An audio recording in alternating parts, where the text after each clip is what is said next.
मित्रांनो, तुम्ही सोशल मीडियाच्या दुनियेमध्ये असे बरेच व्हिडिओ पाहिले असतील, पण असा एक व्हिडिओ जो पाहिल्यावर तुम्हाला धडकी भरेल. ड्रायव्हिंग करता करता रस्त्यात असं काही घडलं की जे पाहिल्यानंतर तुमच्याही अंगावर काटा आल्याशिवाय राहणार नाही. व्हिडिओ सुरू होऊन 5 सेकंद सुरू होत नाही तोच असं काय घडतं की कोणीही विचार केला नव्हता.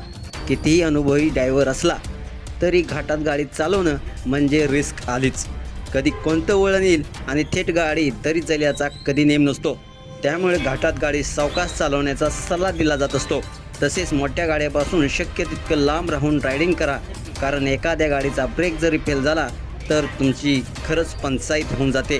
याचंच उदाहरण सध्या सोशल मीडियावरती व्हायरल झालेल्या व्हिडिओमध्ये आपल्याला पाहायला मिळते. एक महिला घाटातल्या रस्त्यावर स्कूटी चालवत होती, पण तिच्या पुढे चाललेला ट्रक अचानक थांबला आणि काही क्षणातच वेगाने मागे घसरू लागला. पाहता पाहता त्या ट्रकनं पाठीमागे असलेल्या स्कूटीला पार चिरडून टाकलं. एक तरुणी मृत्यूपासून इंचभर दूर होती, पण तिचे नशीब देखील तितकंच बलवान होतं. मृत्यूला स्पर्श करून ती परत आली.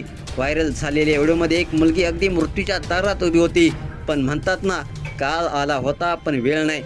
याच बाबीचा प्रत्यय हा व्हिडिओ पाहिल्यानंतर येतो. व्हिडिओमध्ये तुम्ही पाहू शकता, एक ट्रक मागे येऊ लागताच स्कूटीवर महिला घाबरली. जीव वाचवण्यासाठी तिनं स्कूटी सोडून पळ काढला.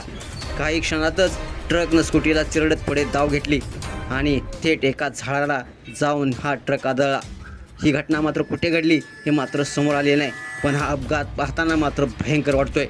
हा व्हायरल झालेला व्हिडिओ मनोज पालावी नावाच्या एक्स अकाउंटवरून पोस्ट करण्यात आला असून या व्हिडिओला वारंवार लोक पाहत आहेत. तसेच हा व्हिडिओ सोशल मीडियावरती जोरदार असा शेअर केला जात आहे. तुम्हाला व्हिडिओ कसा वाटला, तुमच्या प्रतिक्रिया अवश्य लिहा आणि आपल्या SS स्पोर्ट्स या चॅनेलला सबस्क्राईब करायला नक्की विसरू नका. धन्यवाद.